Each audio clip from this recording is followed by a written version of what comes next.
Relax and begin. Take a deep breath. Slowly exhale. Let the weight of the day soften on your shoulders.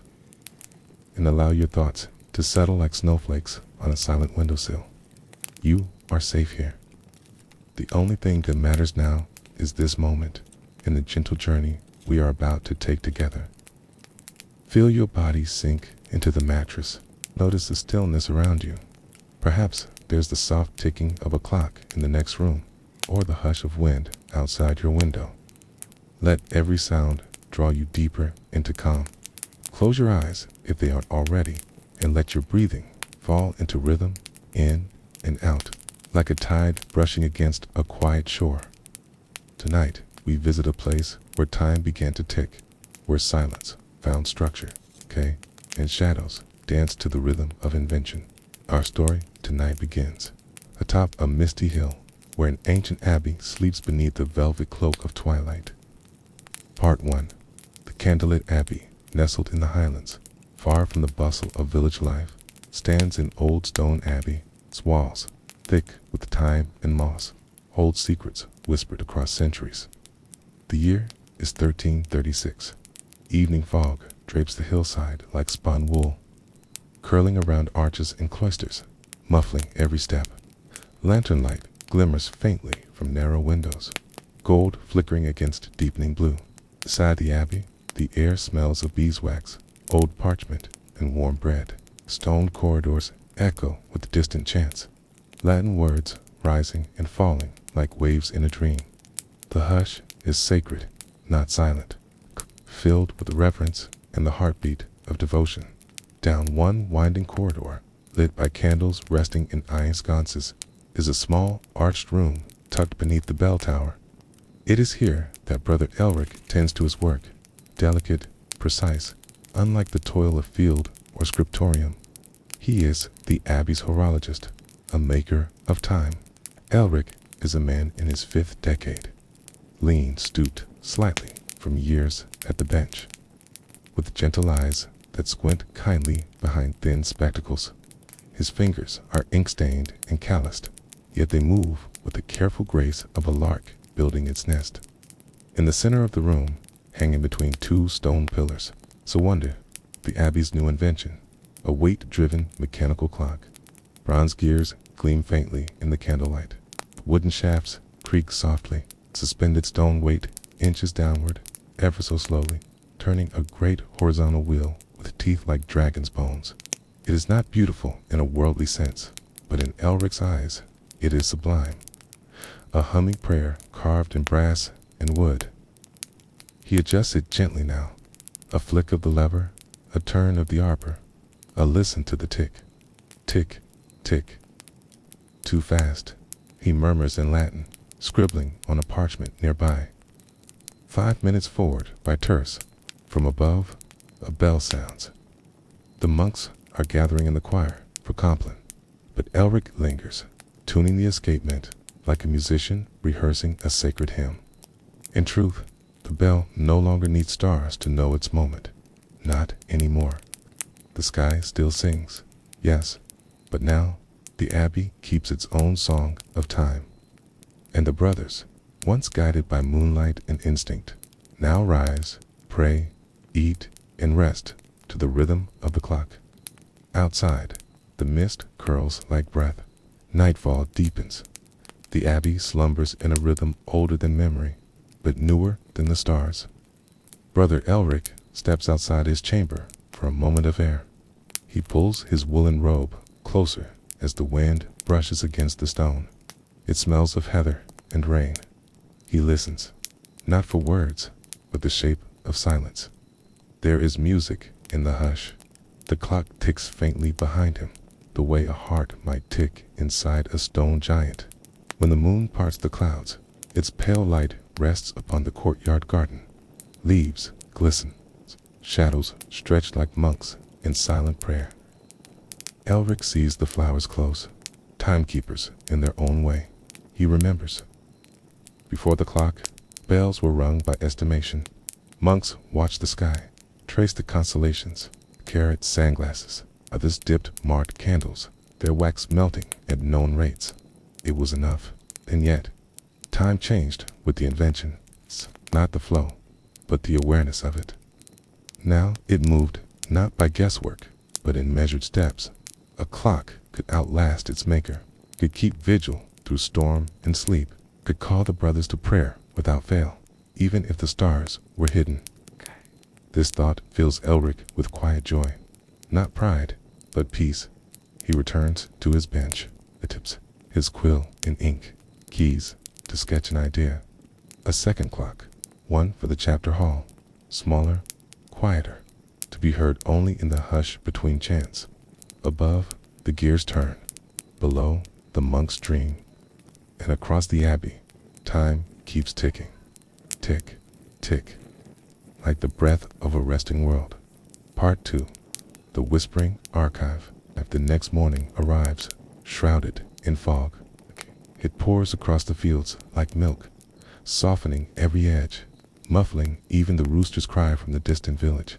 Brother Elric rises before the bell, old habit, and stokes the embers in his chamber as hearth. The warmth slowly returns, crackling softly. He washes in a basin of cold water, dans his brown habit, and makes his way to the scriptorium. But today, he takes a detour.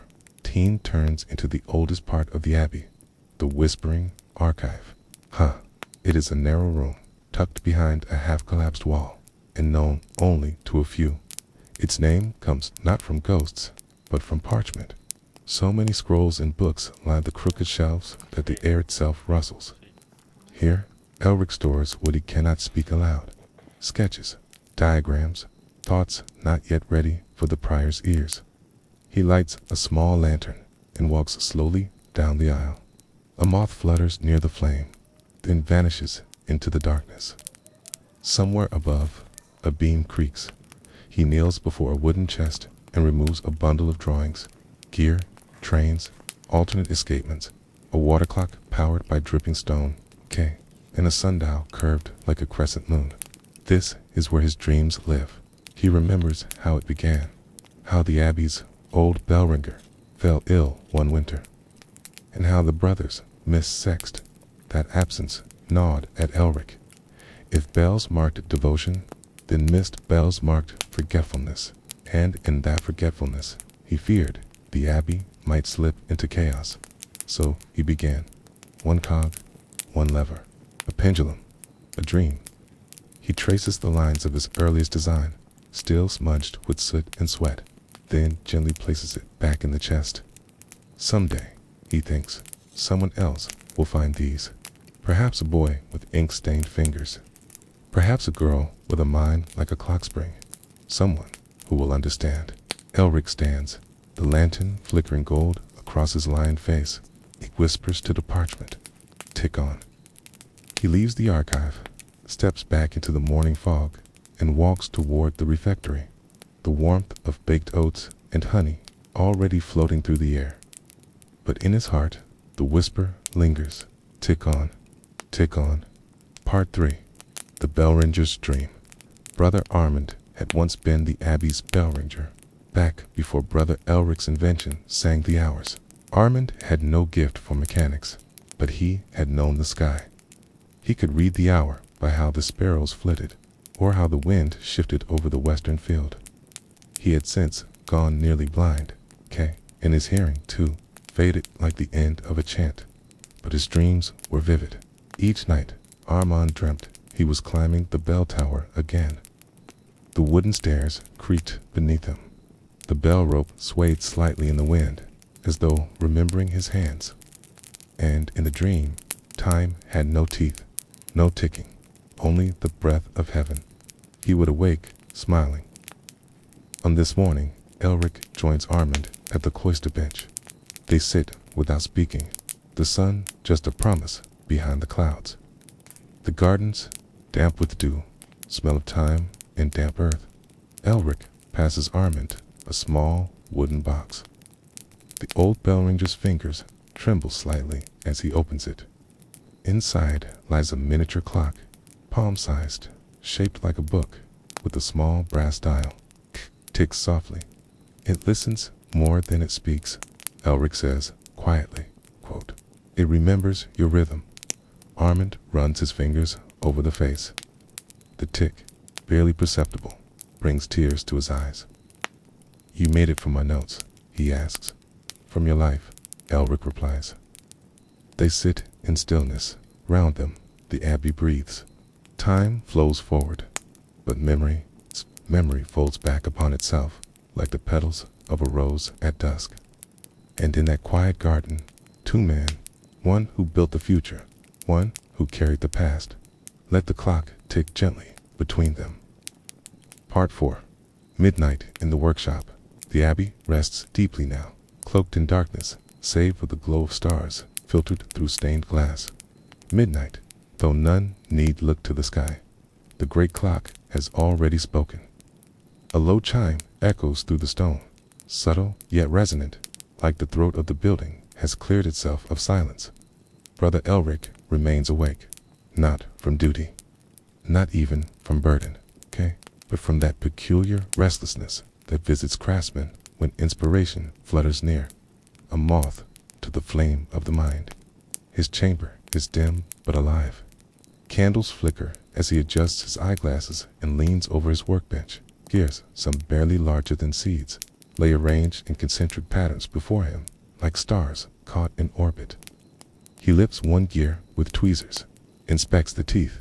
Too thick, he murmurs. He etches the edges with a small rasp, filing carefully, measuring against a brass dial. The Abbey clock had long been his great work, but now a new idea brews, a portable timepiece, something that a traveling monk might carry across kingdoms. A device no larger than a loaf of bread that could hold the hours within, steady and sure. His sketches lined the wall, parchment pinned with goose feather quills, a diagram of stacked movements, a nested spring, winding crown. Not even the prior knows. Not yet. Outside, the wind stirs the ivy. Rain begins. Soft as whispers, the sound mingles with the faint rasp of filing, the tick of the master clock, the creak of old wood settling into sleep. Elric takes a break. He walks barefoot across the stone floor to his small hearth, kneels and stokes the embers. Fire crackles to life, warming his hands. His thoughts drift. He remembers his youth, the monastery in Flanders, where he first learned to read the stars. The tutor who showed him how sand glasses worked. The first time he saw a sundial shadow shift across marble. And now, here he was. A monk with stars in his head and cogs in his hands, speaks aloud, not to anyone, but perhaps to time itself. We do not cage you, only carry you, only care. The flames nod in response. Returning to the bench, he picks up a slender rod, begins assembling the shaft that will hold the mainspring. His hands move without thought now. Just rhythm, just flow. Tick, dot, dot. Tick, dot, dot, dot, scrape, dot, dot, breathe. Outside, the rain deepens. Thunder rolls softly beyond the hills. Within the Abbey's belly, a second clock begins to form, not just of metal and wood, but of vision, of legacy. Hours pass unnoticed. It is only when the eastern sky begins to blush that Elric looks up, eyes bleary, heart full. He smiles. A new day has begun. Part 5. The priors silenced the Abbey's prior. Brother Matthias was a man of few words, but long pauses. His silences were as deliberate as Elric's gears, each one placed with purpose. Tall, with robes always impeccably folded, and a face like carved marble, Matthias moved through the Abbey like a walking rulebook. He kept no journal, gave no sermons, and yet every novice feared disappointing him, And Elric, for all his inventions, had never once spoken to the prior about the true ambition behind the Abbey clock, until today. The sun is high, spilling through tall glass in dappled blues and reds. Elric is summoned. He walks through the cloister, carrying the small wooden prototype he built by candlelight. Its soft tick is the only sound between their footsteps. Inside the chapter room, Matthias sits alone. Behind him, the great crucifix looms, carved from you, silent as ever. He gestures without words for Elric to sit. The monk places the prototype gently on the table. He does not speak. Instead, he winds the crown. Okay, and they both listen to it come alive. A tiny sound in the vaulted space, but insistent, honest. Tick, tick. Matthias folds his hands and listens. Long minutes pass. Okay, then this is not the Abbey's need, Matthias says at last. It is your desire. Elric does not deny it. Yes, another pause. Rain begins to patter lightly against the stained glass. You've built the bell of time, Matthias continues. And now you wish to place that bell into a monk's satchel. Why? Elric exhales slowly. Because silence is sacred, but so is intention. We have always looked to the stars to know when to pray. This gives us the stars, even beneath storm clouds. Matthias watches him. His eyes are unreadable. And if the world forgets how to look up, he says quietly, if men begin to look down, only at their ticking things, Elric hesitates. Then may those ticking things remind them to return to silence. Matthias does not smile, but he also does not frown. He reaches forward and lifts the prototype, turns it over, holds it to his ear. He closes his eyes, just for a breath. When he opens them again, he places it back down. It is not yet perfect, the prior says. No, Elric agrees, but it is honest. Another long silence, but this one feels different. It is not judgment, it is consent. Matthias stands, without a word. He walks from the chamber. Elric remains, alone with the ticking. It seems louder now, or perhaps it only echoes the rhythm in his chest. Not victory, not approval, but something more enduring. Permission. Part 6. The storm in the sundial. The storm began with a hush. It crept in like a breath held too long. The birds went silent. The sheep lay low against the hills. The brothers lit lanterns before noon. By dusk, the sky boiled. Thunder cracked across the moors like cannon fire. The rain arrived sideways, drumming against stone, rattling shutters, streaking the Abbey's stained glass windows with rivers of light. Brother Elric stood at his chamber window, watching the trees bow in the courtyard. The great clock tower swayed, almost imperceptibly, but he felt it through the soles of his feet. Then, silence, a strange, anticipatory stillness. He hurried through the cloisters, robe pulled tight, slippers soaked from the leaking roof. When he reached the clock room, he saw it. The pendulum had stopped. A fallen limb from the chestnut tree had struck the outer mechanism housing. The Abbey had lost its heartbeat.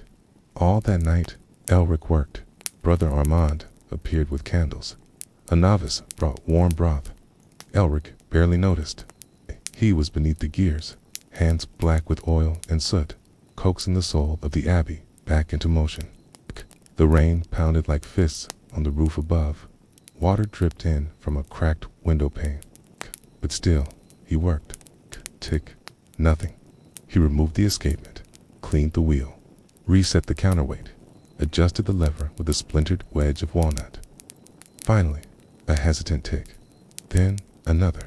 Tick, tick. The sound returned slowly, like a breath finding its rhythm. He exhaled fully, for the first time in hours. The next day, the sun returned with theatrical flair, cuting every stone, every petal, every droplet, still clinging to the cloisters. The damage to the Abbey was minimal. A few tiles, a split shutter, a soaked hymnal or two. But Elric carried the memory of the silence like a bruise. That afternoon, he took a walk beyond the garden walls, up the hill where the sundial stood. It was a modest slab, round and worn, carved centuries ago by hands long forgotten. Moss grew in its shadowed edges. Birds perched upon it. He knelt and ran his hand over the surface. "Old keeper," he whispered, "you never stopped." Even when clouds obscured the sundial waited. It did not force time. It received it. And in that moment, he understood. A clock is not only for marking time, it is for remembering the stillness between. He would build better. He would build with grace and with humility. Because time, like silence, was a gift, not a possession. Part 7. The Novice and the Night Watch, which Brother Elric rarely took apprentices. Most monks lacked the patience for cogs, the subtle ear for ticking rhythms, or the stamina to file brass teeth down by fractions of a grain. But Brother Tomas was different. A boy of just 17 winters, Tomas had arrived 2 years prior, quiet as candle smoke and twice as observant. He'd spoken little at first, content to sweep corridors and polish chalices, but Elric had noticed the way he paused outside the clock room, the way his eyes followed the pendulum S-arc, like a sailor reading waves. One night, after Vespers, Tomas found the courage. "Brother Elric," he said, clutching a worn cloth. May I sit beside you as you work?" "Okay." Elric had simply nodded. Now, weeks later, Tomas sat nightly beside the bench, hands folded neatly in his lap. He asked nothing, said, but watched everything. Until tonight, a chill had settled in the Abbey. The wind scraped along the stone like a whispering blade. Inside the clock chamber, the two sat in silence. Elric adjusting a new tension spring, Tomas rubbing warmth into his fingertips. "Why does it matter?" Tomas finally asked. Elric looked up, surprised not by the question, but by the time it had taken to arrive. "Because the hours are sacred," he said. Tomas frowned slightly. "But we pray without it. We worked the fields before it. We slept when the sun sank. Is in the clock." "Extra." Elric smiled faintly. "The stars were always there," he said. "But someone once charted them, okay? And then others followed those charts across oceans." Tomas looked down at the gears, turning slowly under candlelight. "So this helps us cross the sea of time." "Exactly." They listened to the ticking for a moment. "Be even sailors drift," Tomas added softly. Elric paused, weighing the boy's words. "Then perhaps," he said, "the clock is not a compass. It is the keel. It keeps us upright, steady in the currents." Tomas leaned closer, watching as Elric inserted the pen. Later that evening, long after Elric retired, Tomas returned alone. He lit a candle, sat beside the clock, and simply listened. Tick, tick. The Abbey slept, but Tomas was awake and listening. Part 8. Gears beneath the garden. Beneath the cloister garden lay an older foundation, stone upon stone, forgotten by most. Once it had been a wine cellar, then a crypt. Now only the bravest mice visited. Okay, but Brother Elric had another purpose in mind. It was Tomas who first asked the question. Could a clock be buried, hidden? Elric's eyes had lit up. Not just hidden, protected. The future may not understand what we've made, okay?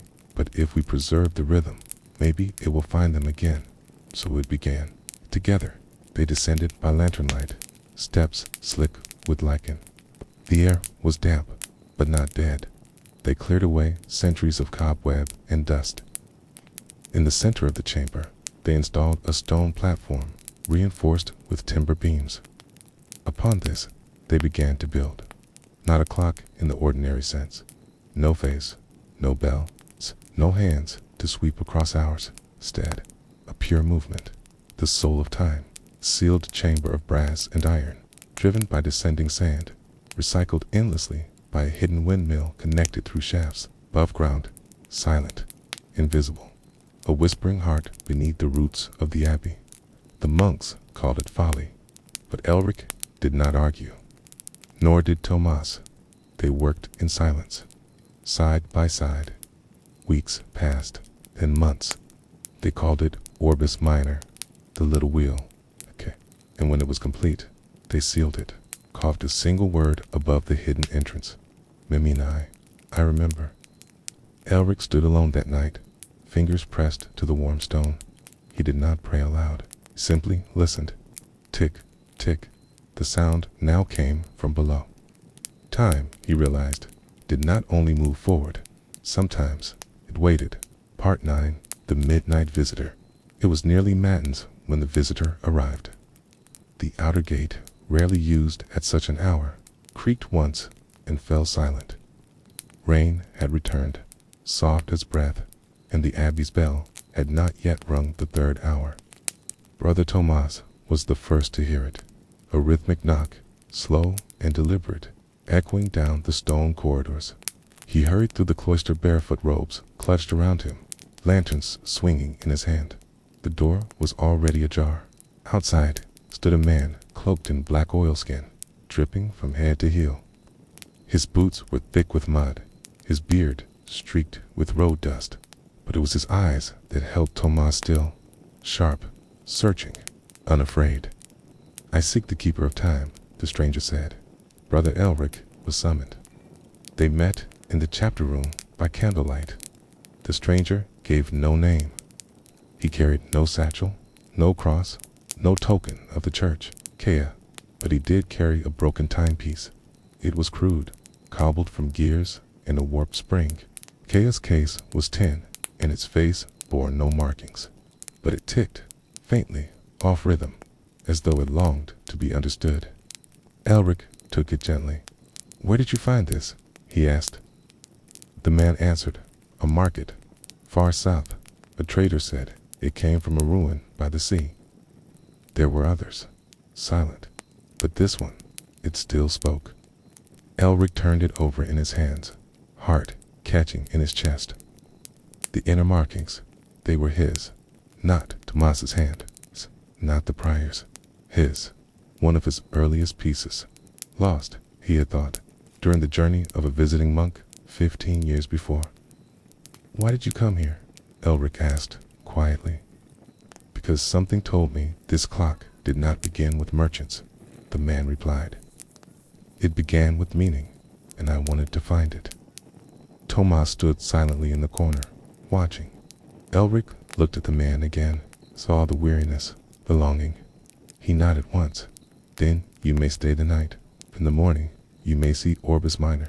The visitor bowed his head. And so, for the first time in a decade, someone from beyond the Abbey walls was invited into its secret heart. And the rhythm of time continued, steady, mysterious, waiting to be remembered. Part 10. The bell that never rang. There was a bell in the Abbey that had never rung. It hung above the north cloister, small and unadorned, housed in a narrow turret that most monks forgot existed. Its clapper had been removed centuries ago, and moss now crept along its rim like ivy reclaiming stone. Brother Elric passed it often in his youth, but it was only now, with years behind him and Tomas beside him, that he climbed the narrow stair to see it properly. They reached the bell chamber near dusk. The wind moaned through the slats, and pigeons stirred on the roof tiles above. The old bell waited in stillness, caught in the amber light of fading sun. Tomas looked up. Why was it never rung? Elric wiped dust from the base. Some say it was cast for a funeral that never came. Others say it was tuned so poorly it sounded like weeping. He tapped the bronze. It responded with a hollow hum, low, uncertain, almost sorrowful. Tomas frowned. Could we give it purpose now? Elric paused. He ran his hand along the side of the bell, then down to a carved phrase nearly lost to time. Nansanuit, said Vigilavit. Did not ring, but it kept watch. He smiled faintly. Not all bells must be heard. Stood in silence for a time. Below them, the Abbey exhaled. Monks in prayer, ovens cooling, candles winking out one by one. Then Tomas turned to him. When you are gone, what should I do with Orbis Minor? Elric met his gaze. No fear in the boy now, only steadiness. You will keep it secret and keep it safe. And one day, when another asks why you listen to ticking in the quiet, you will show them, not before. The old man rested a hand on the bell, and, though it made no sound, it seemed to hum through his bones, a bell that rang only for those who waited long enough to feel it. Part 11. The turning of the wheel. Winter had settled over the hills like a heavy blanket, pressing silence into the soil. The garden lay bare, save for the evergreen boxwoods, and the cloisters echoed with the chill of frost. Elric felt it most in his joints now. Each morning was slower, each stair steeper.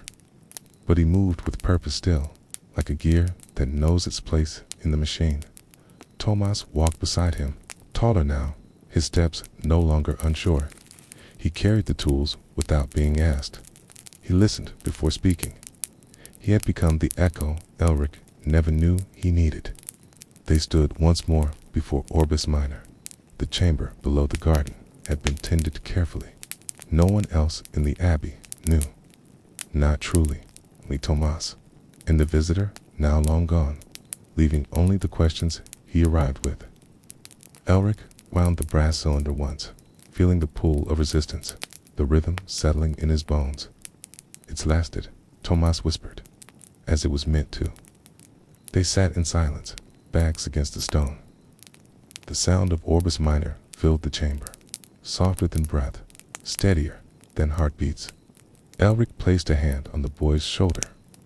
"There will come a day," he said slowly, "when this abbey will no longer stand. When walls crumble and bells rust. But if this still ticks, someone, somewhere, will know we listened." Tomas nodded.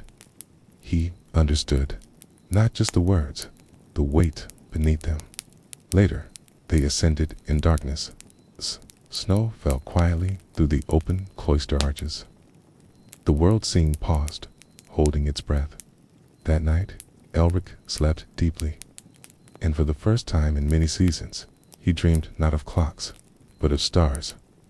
Part 12. The final hour of the day came as all days do, quiet, almost forgettable. The frost did not melt that morning. The crows did not circle. The bell rang for prime, but one voice did not rise and chant. Brother Elric was found at his desk, head bowed, quill fallen, clock still ticking. The brothers moved with reverence. No words, only hands. Tomas folded the robe. Brother Matthias knelt at the bedside. The fire had gone cold, but no one stirred it. They buried Elric beneath the chestnut tree, where the sun first touched the courtyard in spring. The Abbey's clock tolled 9 times, a gesture more than a measure. And Tomas kept a silent vigil. He returned that night to the workshop. Everything remained where Elric had left it, the tools aligned, gears stacked like quiet prayers. The prototype lay open on the bench, untouched since the last night they'd worked together. But now Tomas understood. He lit a candle. He wound the mainspring. He opened the journal Elric had left in the drawer, blank before a single line. To measure is not to control. It is to remember. Then he turned to the garden. Beneath the winter soil, Orbis Minor waited, still ticking, still listening. Tomas descended, lantern swinging. He checked the bearings. He wound the gear. He ran his fingers over the inscription. "Mamani," he spoke aloud. "I remember." Outside, the wind stirred the snow. The Abbey slept. The world turned. And the wheel, the quiet, hidden wheel, kept turning too. Part 13. A clock without hands. Spring returned slowly, not with trumpets, but with whispers, the kind of thaw that takes root beneath the soil before it is seen in sky. Brother Tomas walked the garden each morning before lauds, his boots wet with dew, the frost gone from the windows, the light softer. In his hand, he often carried the unfinished timepiece, the one Elric had called the Oars and Clock, not for its precision, but for its quiet. A clock without hands, without chime, only the sound of breath and pause. It was meant not to tell time, but to create it. Tomas had polished its surface, adjusted the escapement, yet still it did not keep measure, or perhaps it never was meant to.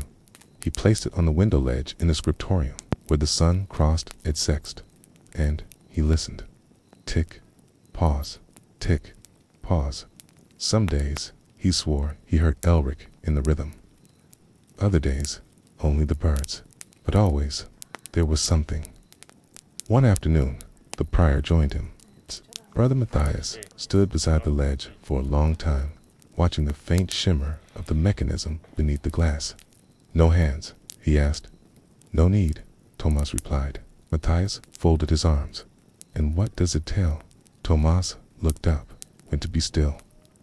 The prior said nothing, but he remained there beside Tomas until the light moved on. That night, the Abbey bells rang for Compline, the last bell of the day. Tomas stood at the top of the tower alone, the rope coiled in his hands. Below him, the land breathed. The stars blinked open, one by one. He did not pull the rope. Instead, he waited. And somewhere below the earth, the hidden wheel turned. One full revolution, and then another. Not for urgency, not for alarm, but for memory.